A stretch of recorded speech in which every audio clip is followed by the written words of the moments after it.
What's up, y'all? What's up, fam? How you doing? Good morning, good morning, good morning.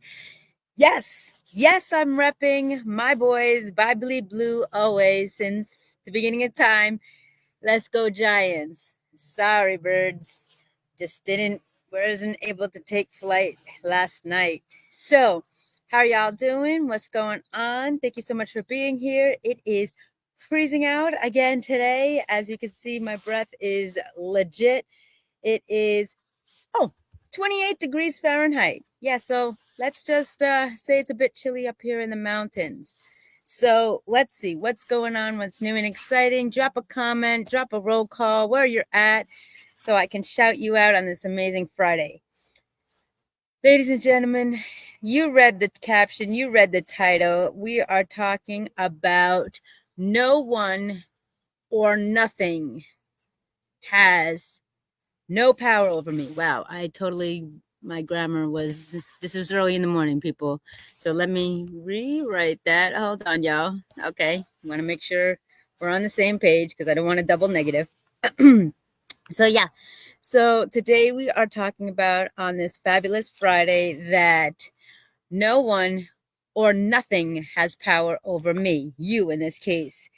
Now, why are we bringing that up? Because it is absolutely amazing. So bear with me today, y'all. I'm truly amped. I'm truly excited about everything. Why every morning? I don't know. I have something in my eye each morning. So anyways, no one or nothing has power over you.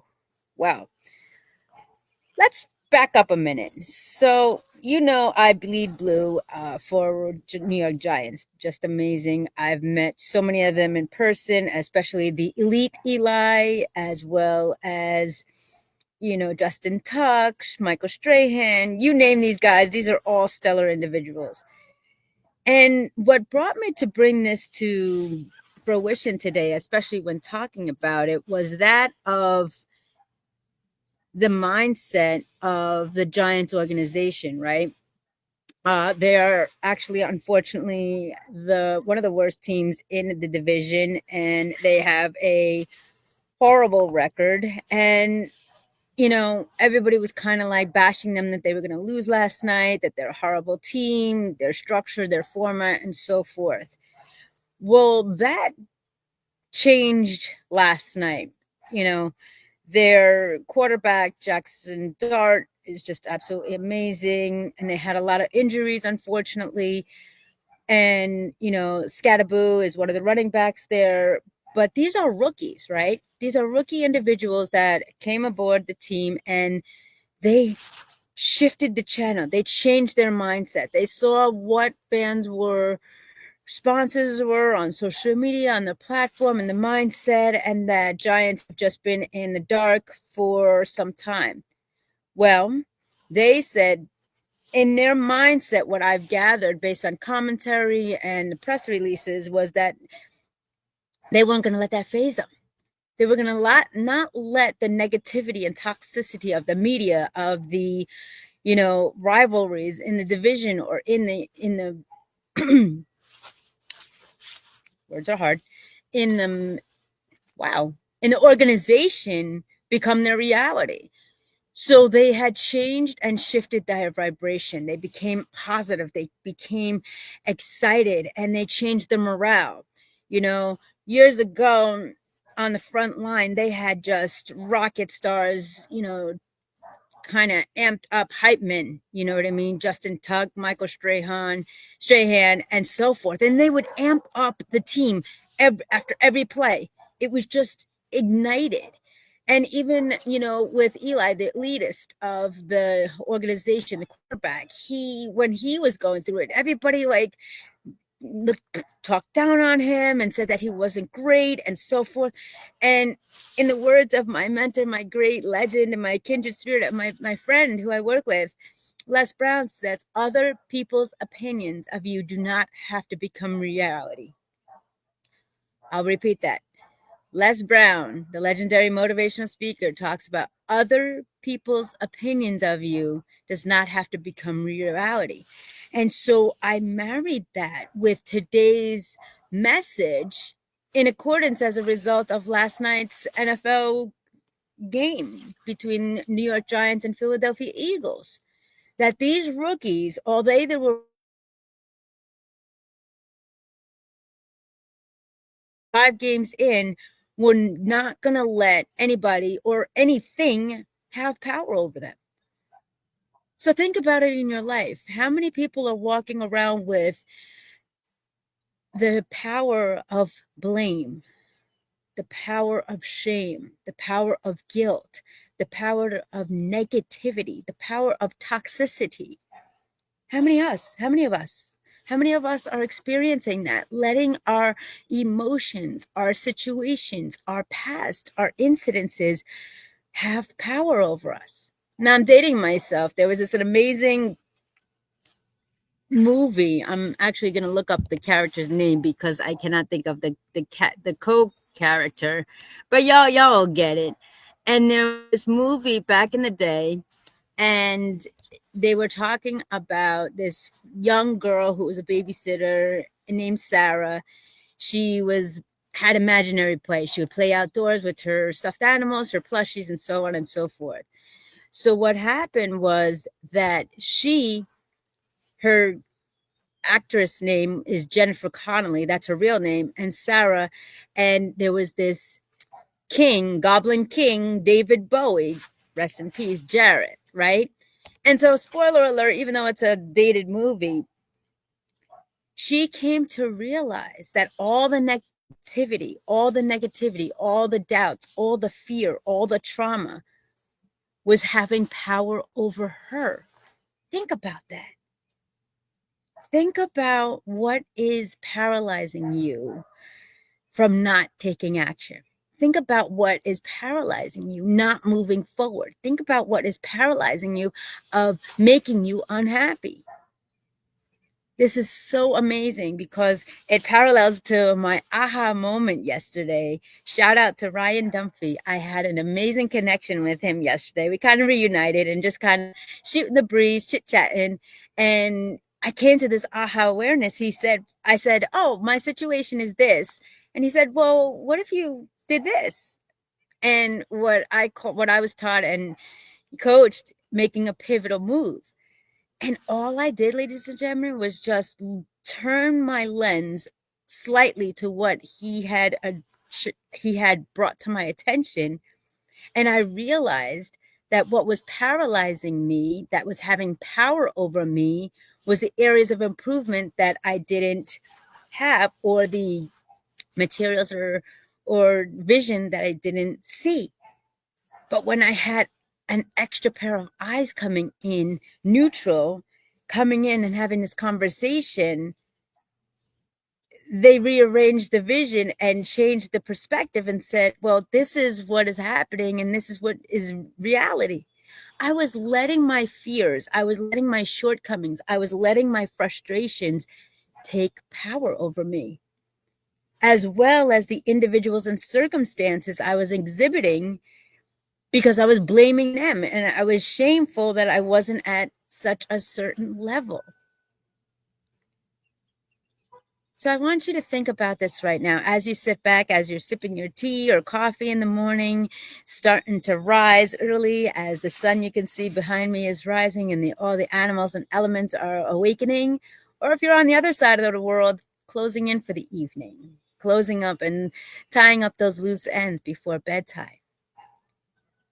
What is paralyzing you? Think about it. What has power over you right now? And then you say, "Oh, Andrea, nobody has power over me. I'm independent. I'm Miss or Mr. Independent. I think for myself." Well, if that's the case, then you would be living your ideal life. No worries, no concerns, no hardships, no pain, no suffering, no doubts, right? And believe you me, as human beings, we are not perfect. Again, I always say this, you find me a perfect person, send them my way. I want to talk to them. But this is the mile marker. When you have these notions, these limiting beliefs, these false perspectives, until someone comes in based on a conversation and says, wait a minute, is that reality? Is that the situation? Is that what's really on hand? And that's what happened last night, to kind of dovetail with the football game. There's a lot of, bashing of New York Giants, the way their organization is run, the way their players tend to go other teams and then be stars over there, their record, their lack of communication, their predictability, so on and so forth. The list goes on and on and on. But what was spotlighted that I recognized yesterday, which was kind of an external reminder of what I had a conversation earlier on in that day, was that these individuals, these young rookies, were not going to let the media, society, their fans, their naysayers, their non-believers, and their doubts have power over them. They just kept trucking forward. They kept on being excited, being amped, cheering teams on, defense cheering offense, offense cheering defense, and they got the stadium involved, all riled up. It was awesome. So when I'm talking to you today, as we close another week in October, another week closer to the end of the year, another week midway to October, what is it right now in your life, people, person, place, thing, habit, lifestyle, or vice, that has power over you right now? I'll break it down for you as I was able to unveil it. So we look at our personal lives, right? Look at our relationships with ourselves, with our belief system, with our family members, with our friends, with our significant others, and so forth, right? Are we happy, wholeheartedly happy? And do they want the best intentions for us as we want for them? And if not, we get upset, we get concerned, we get frustrated, we get angry, we get riled up. Why are we letting that behavior, mannerism, or individual or incident have power over us? Okay, that's the personal component. Professional component. Whether you're an administrator, a coach, a leader, a teacher, a mentor, an influence, an inspiration, social media, 3-dimensional, 2-dimensional, virtual, you name it, or even behind the scenes. Are you taking your role seriously? Not personally, there's a big difference. Seriously. When you are communicating with those you are guiding, when you are communicating with those that you're working with, are you allowing yourself to be honest, transparent, and authentic and integral? Or because of some way, shape, or form of individuals in your circle, in that authoritative role, you're submissive? Or on the other side of the spectrum, are you utilizing your power to cause pain to others, or using it purposeful to lead to progression for all involved? On another level, we'll take it to corporations. Are we letting our competitors get the best of us?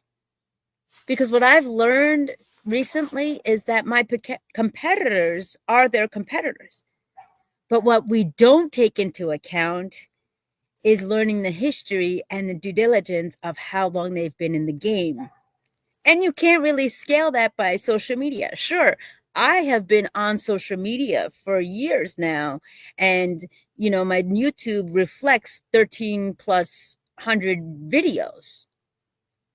But does that qualify me in all aspects of my business that they are top notch?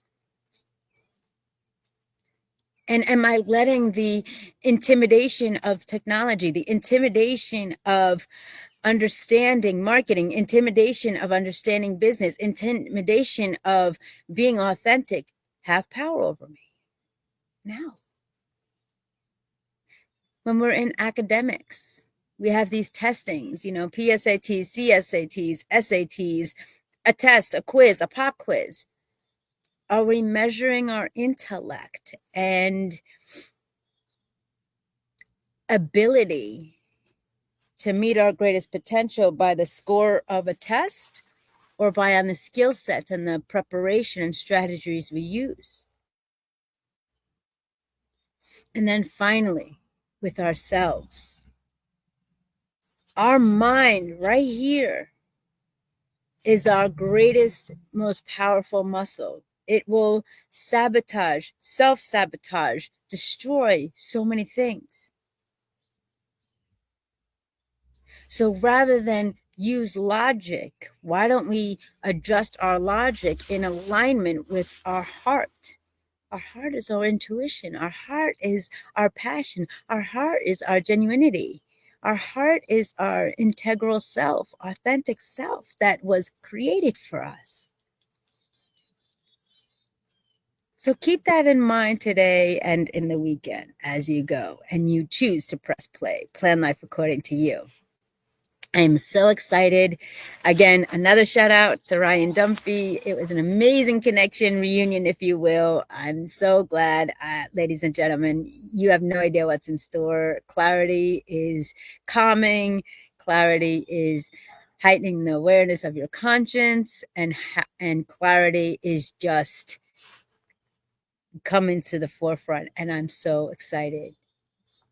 You know, it's amazing when you release, as I mentioned yesterday, when you surrender and you just trust the process, trust your belief system, and put it all into effect in alignment, that then you realize no one nor nothing has power over you. You make the decisions, free will. You tap into your intuition. You tap into your spirituality. You tap into your higher self, your vortex, whatever that is. And when you gain clarity, the horizon is not too far as the beautiful sun is rising. Gosh, it's cold out. All right, we're raising to 31 degrees Fahrenheit. So, ladies and gentlemen, thank you so much for listening. Thank you so much for watching. My name is Andrea Mason, your first choice, your global voice, alumna of Les Brown, and the CEO and founder of Press Play, Plan Life According to You, LLC. In the words of Don Shula of the NFL organization, it's the start that stops us. So I say, follow your heart, not the herd nor the hurt, and start today as you choose to press play. Plan life according to you. Ladies and gentlemen, be safe, be well, stay cool, stay warm, one love. Love is my religion. Be kind. It's really that simple. And when we look at each other as a part of humanity, as opposed to our vices or our shortcomings or our checked boxes, that's when we rise and unite, not conquer nor divide. I will see you, ladies and gentlemen. I actually am going to have a pre-record for Monday as as it is a holiday in the States on Monday, as well as a loved one's birthday. So I am going to have a pre-record on Monday uploaded for you guys at 7:30. And then I'll be right back on track Tuesday, October 14th, live with you, back bright-eyed and bushy-tailed. So stay well, be good, and know that through life's adversities, you have the chance and the choice at any opportune moment to create your own identity. Thank you so much for listening. Thank you so much for watching. One love. This will be housed after 30, well now, but also after 30 days on my YouTube channel, Andrea Mason, Victim to Victorious. Follow me, subscribe, like, share. It's free. Pass it on for knowledge, and I'll see you real soon. Be safe and be well.